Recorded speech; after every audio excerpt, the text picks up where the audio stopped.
Hi everyone, it's Tremia, and I guess today what I'm going to talk about is diabetes that comes along with lupus, mainly from our medication. I was not a diabetic prior to being on prednisone, never had any trouble with blood sugars. When I started the prednisone, if it was higher doses, my blood sugars would go up, and my endocrinologist would put me on like a diabetic pill.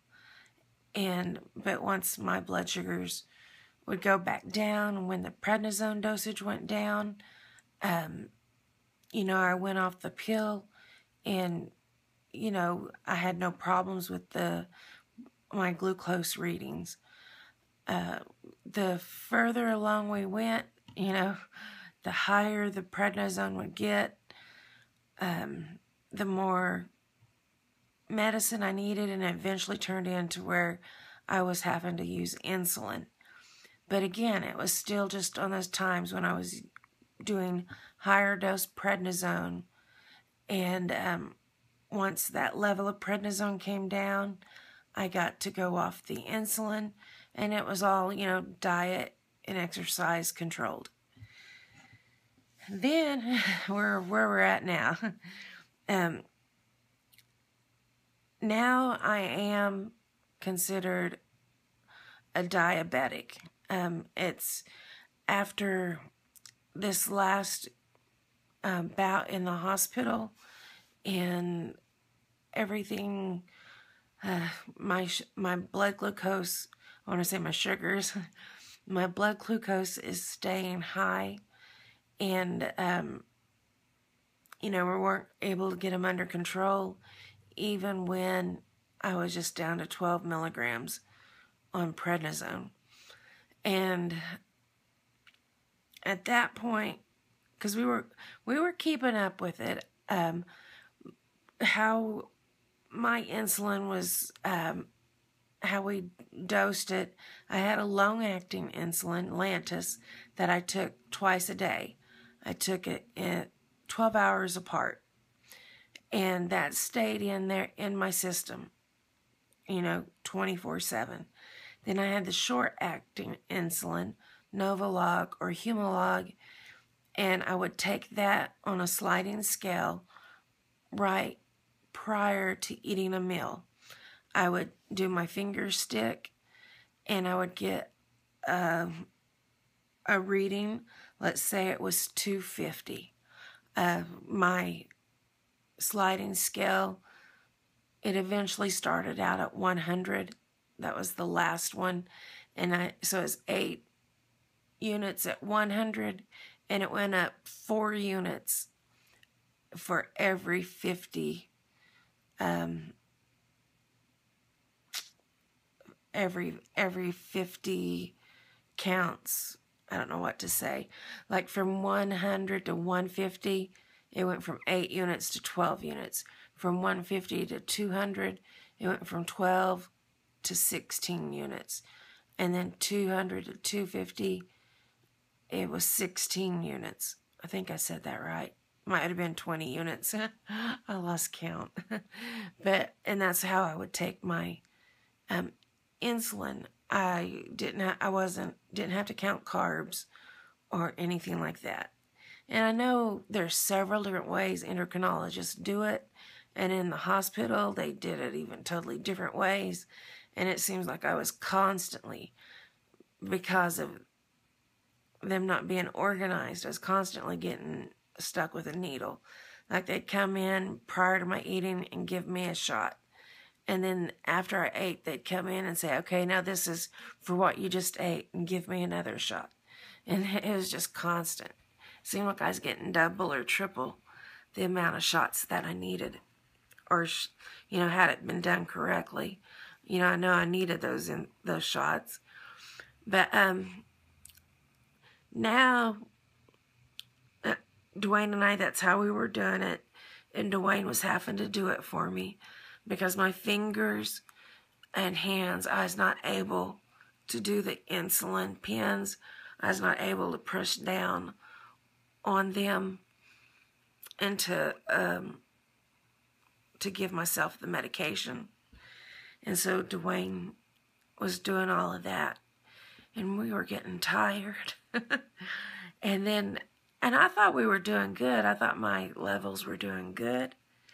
And we went in, I guess, like in July, and she goes, "You need to go on the insulin pump." And I'm sitting and thinking, why do I need to go on the insulin pump? My sister-in-law, she's a type 1 diabetic, and she has really, what I thought was really bad problems with her blood glucose and everything. And but my endocrinologist, she said, "Let's do this." You know, I'm sorry, my arms are wearing out. She goes, "We'll give it a try. You know, if you like it, you can continue to use it. And if you don't like using the insulin pump, then, you know, we can stop and just go back to how we were doing it." And so we said, okay. And we got the insulin pump.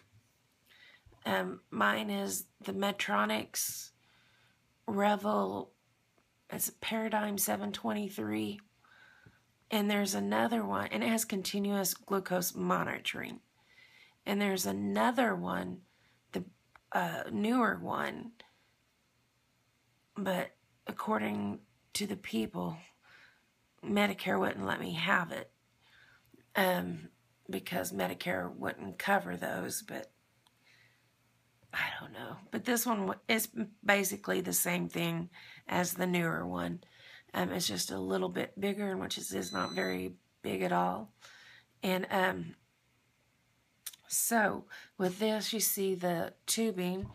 Right in there is where my insulin is. It's in a cartridge. There's 300 units in there. And it's been lasting me 2 days. That's how high my insulin is.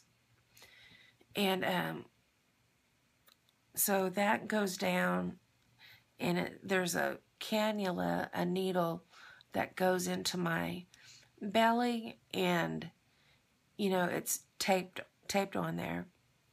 And then also there's a sensor that's taped onto my belly. And it's another one, and it's got a needle that goes into my belly. They're both plastic cannulas.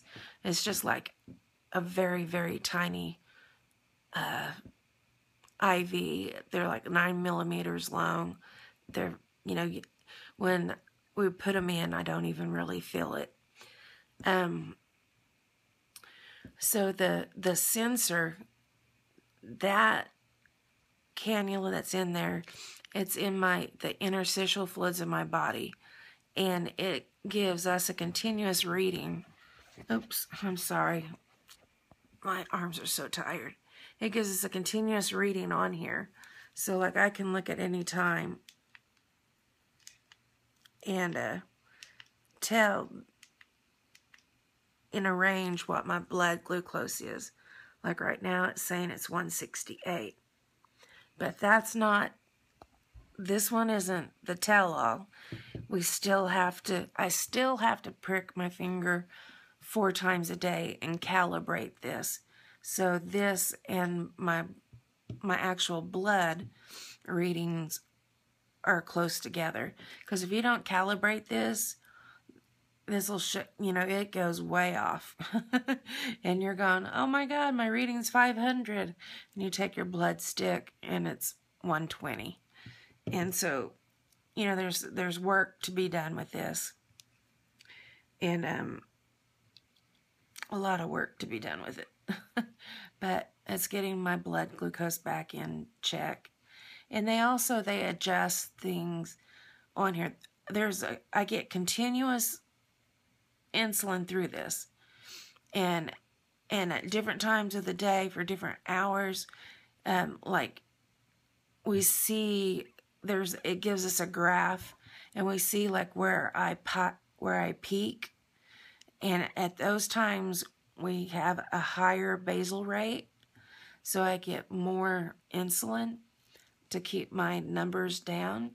because we want to keep them below 180 and between 100 and 180. That's for good healing. And anything above 180, my vision just really, it blurs out so bad. So usually people set it at 200 for their high, but I set mine at 180 because that's when my symptoms really start to affect me. I don't want to already get to 200 and then have to get rid of the blurriness. I want to catch it beforehand.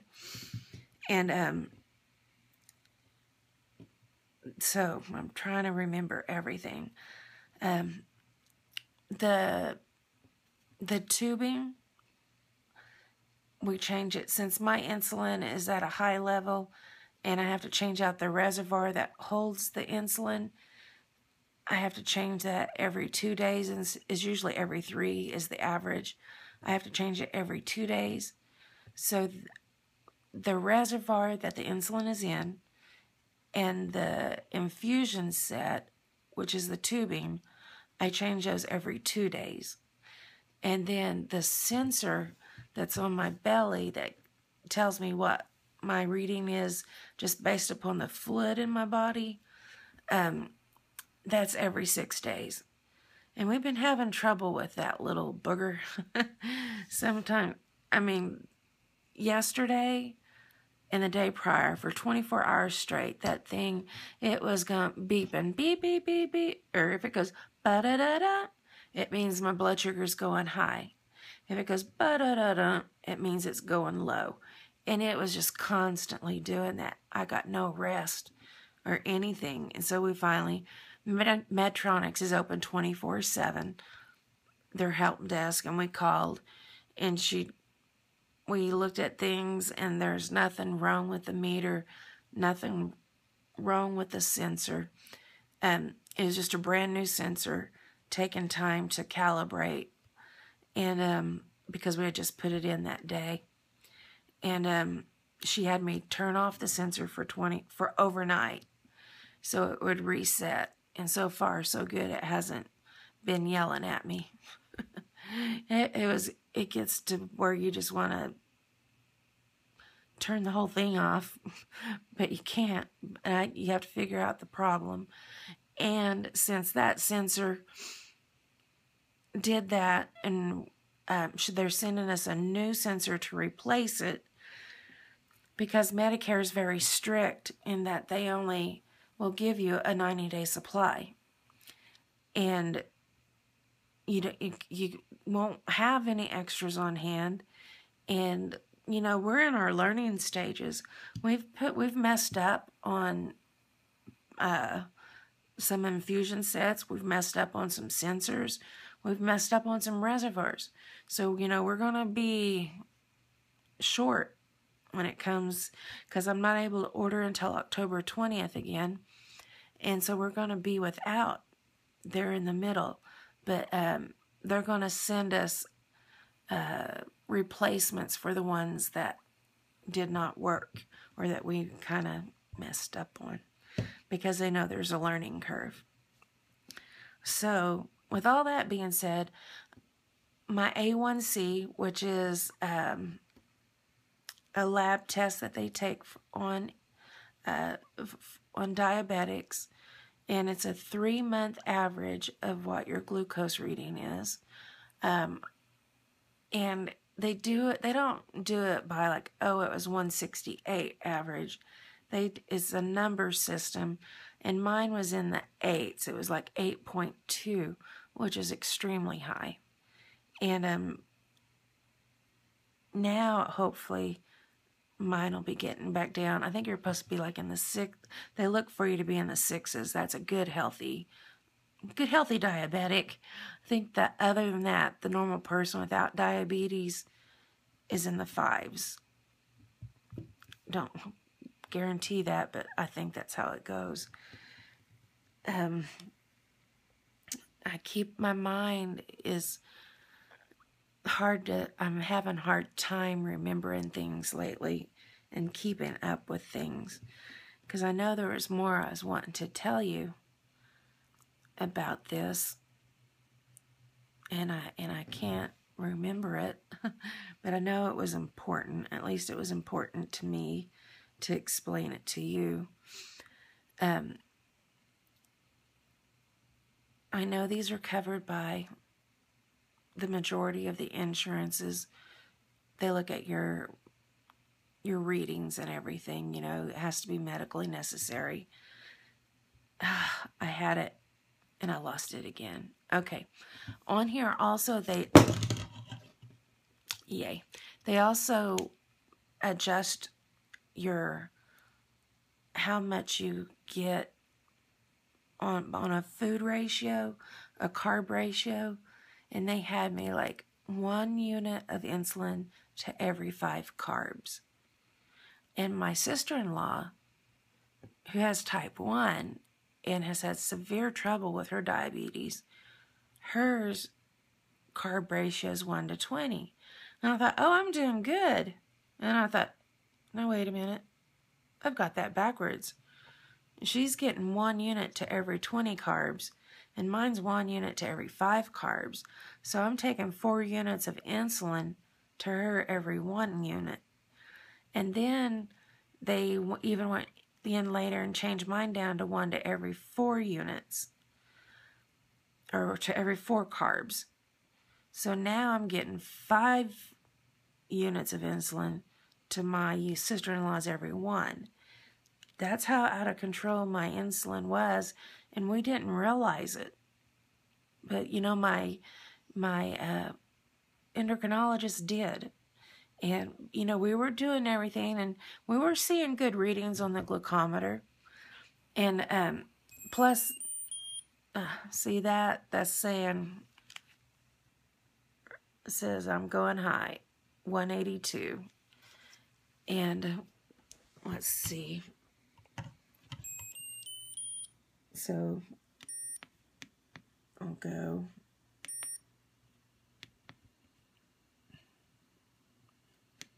And it's not working. I'll go bolus and go bolus, and I'll take that number up to 182. I really should do a finger stick. And I just ate, so it really shouldn't. That's asking me if I want to update my sensor. And no, because I didn't test this through the glucometer. I didn't eat any additional food. And it goes through and it's giving me my estimate details.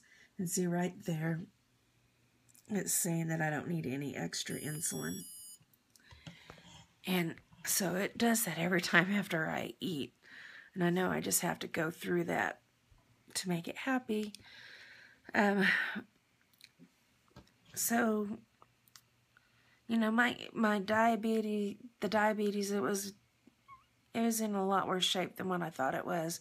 And we thought, you know, we saw good readings on the glucometer, that we were doing good keeping it under control, but it wasn't, because there's all the times in between that we didn't, you know, you're not sitting there testing your blood every single minute. And it was the in-betweens when it was getting high that we didn't see, that was getting me, and we didn't know about it. And with this, a special glucometer comes with it that has Wi-Fi on it. And when I take my blood glucose with it, it'll send it over to here. And also it keeps a log in the glucometer that we just plug into the computer. And then Medtronics, my doctor's office, if we're having problems, anybody can go in like that and look at it and help us get my numbers straightened out, the units straightened out, whatever straightened out. So this has been really helpful. It is a lot to take on to begin with, more so than what we thought. We thought, oh, you know, we can do this, but it's a lot of learning. There's a big learning curve, and there's a lot to keep up with, and you're going to mess up on things, and that's just how it's going to be. And you got to really have good trainer. We had a good trainer. Not so good liaison that was in between us and Medtronics. You know, there's always issues. Everything doesn't go perfect. But that is diabetes and lupus. You know, I didn't have it until I had to start taking the medication. And we knew that it was, that was a side effect. We knew it. And, you know, I think Dwayne and I know me, I thought these side effects, these damages, like the osteoporosis from the prednisone, this hardcore diabetes from the prednisone, I thought it was going to be further out than 10 years. I was thinking it was more likely going to be 20, 30 years. But I had to have some serious prednisone, you know, the inpatient kind, not just your daily 5, 10, 15 milligrams. You know, I still do that, but, you know, the kind you go in and you're in ICU that keeps you alive, those large amounts. Those are what really tore down my system quickly. So that's everything about my insulin pump and my diabetes.